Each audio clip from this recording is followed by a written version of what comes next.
Bro video ಬಿಸಿನೇ ಇಲ್ಲ bro. ಆ channel ಅವ್ರು ಈ ಚಾನಲ್ ಅವ್ರು ಹಾಕೊಂಡ್ ರುಬ್ತವ್ರೆ ನನ್ನ. ಏನಂತ? ಅಯ್ಯೋ ಗ್ಯಾರಂಟಿ ಅವ್ರು ಬನ್ನಿ ಸರ್ ಡಿಬೇಟ್ ಕೂರಿ ಅಂತವ್ರೆ. ಹ್ಮ್ ನಾನು ನೋಡ್ತಾವ್ನಿ ಆ ಯಮ್ಮ ಇವಳು ರಾಧಕ್ಕ ಅವಳಲ್ಲ ಹ್ಮ್ ಸರಿಲ್ಲ ಯಮ್ಮ ಎಲ್ಲ ವಿಕಾಸ್ ಬ್ರೋ ಹೋಗ್ಬೇಡ ಅಂದ್ರು. ಕೀರ್ತಿ ಅಣ್ಣ ಒಂದ್ಸಲಿ ಕೇಳ್ತೀನಿ, ಅಣ್ಣ ಹೋಗು ಅಂದ್ರೆ ಹೋಗ್ತೀನಿ. ಹ್ಮ್ ಹ್ಮ್ ನೆಕ್ಸ್ಟ್ ಲೆವೆಲ್ ಸದ್ದು ಓಸಿ ಆ ಮೀಡಿಯಾದವ್ರು ಈ ಮೀಡಿಯಾದವ್ರು ಅದ್ ಯಾವ್ದೋ ಇನ್ನೊಂದ್ ಮೀಡಿಯಾದವ್ರು ಬೇರೆ. ಯಾವ್ದೋ ಮೀಡಿಯಾ ಹೆಸರು ಹೇಳಿದ್ರು ನಂಗೆ ಮರ್ತೋಯ್ತು. ಅದ್ ಯಾರೋ ಇನ್ನೊಂದ್ ಮೀಡಿಯಾದವ್ರು ಬೇರೆ ನನ್ ಬನ್ನಿ ಮಾತಾಡಿ. ಅಯ್ಯೋ ಶಿವ, ನನಗೆ ಹೆಂಗ ಆಗ್ಬಿಡೋದು ಅಂದ್ರೆ ಒಟ್ಟು ಎಕ್ಸ್ಟ್ರೀಮ್ ಲೆವೆಲ್ ವೈರಲ್. ವೈರಲ್ ಏನೋ ಆಯ್ತೈತೆ. ಹಾ ಪಾಸಿಟಿವ್ ಆಗಿ ಐತೈತೆ, ನೆಗೆಟಿವ್ ಆಗಿ ಐತೈತಾ? ನೆಗೆಟಿವ್ ಪಾಸಿಟಿವ್ ಹೆಂಗೋ ಒಂದು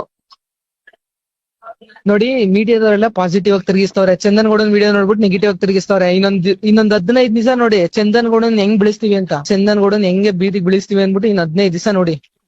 ನಾವು ಪ್ಲಾನ್ ಪ್ರಕಾರ ಹೋಗಿದ್ದು ಬೆಳಗ್ಗೆ, ಬಟ್ ನ್ಯೂಸ್ ಅಲರ್ಟ್ ಸೇರಿಸಿದ್ದು ನಾನು ಚಂದನ್ ಗೌಡನ್ನ ಎಲ್ಲಿಗೆ? ಕೇಸ್ಗೆ.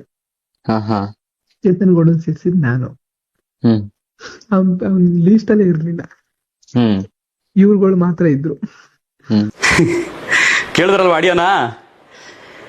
ಯಾರೋ ಒಬ್ಬ ಪ್ರಚಾರದ ಹುಚ್ಚಿರುವಂತಹ ಹುಡುಗನ್ ಕರ್ಕೊಂಡ್ ಬಂದು ಚೂ ಬಿಟ್ಟು ಮಾಧ್ಯಮಗಳ ಮುಂದೆ ಹೋಗಿ ಏನು ಬೇಕದನ್ನ ಹೇಳು, ವೈರಲ್ ಆಗುತ್ತೆ.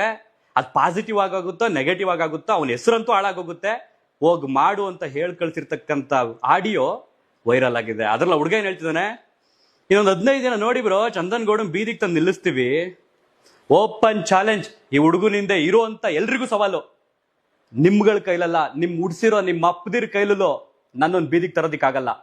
ಖಂಡಿತವಾಗಿ ಹೇಳ್ತೀನಿ ಮಂಜುಗೌಡವ್ರೆ, ಹಿಂಗ್ ಹಿಡಿತಾ ಇದೀರಿ, ಹಿಂಗೆ ನನ್ನ ಹೆಸರನ್ನ ಬಳಸ್ಕೊಂಡು ಸತತ 1 ವಾರದಿಂದ ಅನ್ನ ತಿಂತಾ ಇದ್ದೀರಿ.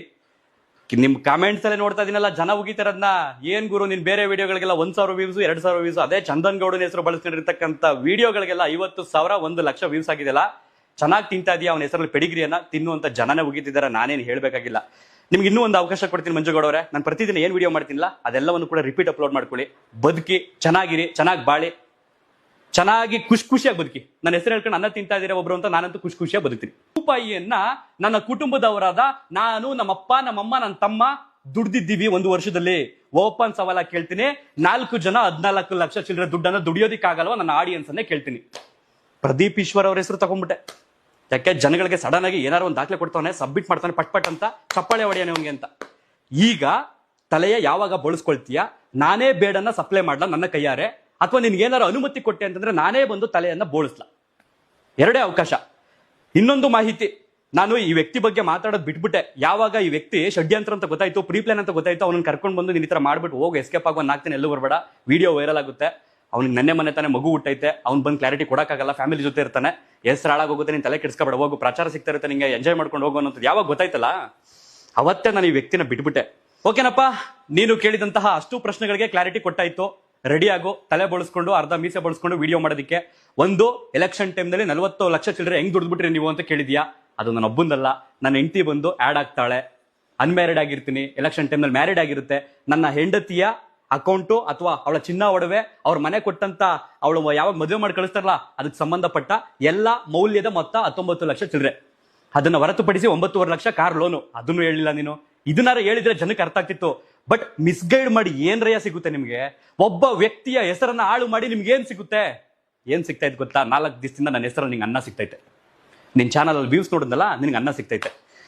ಒಟ್ನಲ್ಲಿ ನೀನ್ ಕೇಳಿದೇನಪ್ಪ, ಭಿಕ್ಷೆ ಬೇಡ್ತಾ ಇದ್ದೀನಿ, ಹೆಂಗ್ ಬದುಕ್ಬೇಕು ಹೇಳಿ, ಹೆಂಗ್ ದುಡ್ಡು ಮಾಡೋದು ಹೇಳಿ ನಮ್ಮಂತ ಮಧ್ಯಮ ವರ್ಗದ ಹುಡುಗರು ಅಂತ ಕೇಳ್ತದೆಯಲ್ಲಪ್ಪ.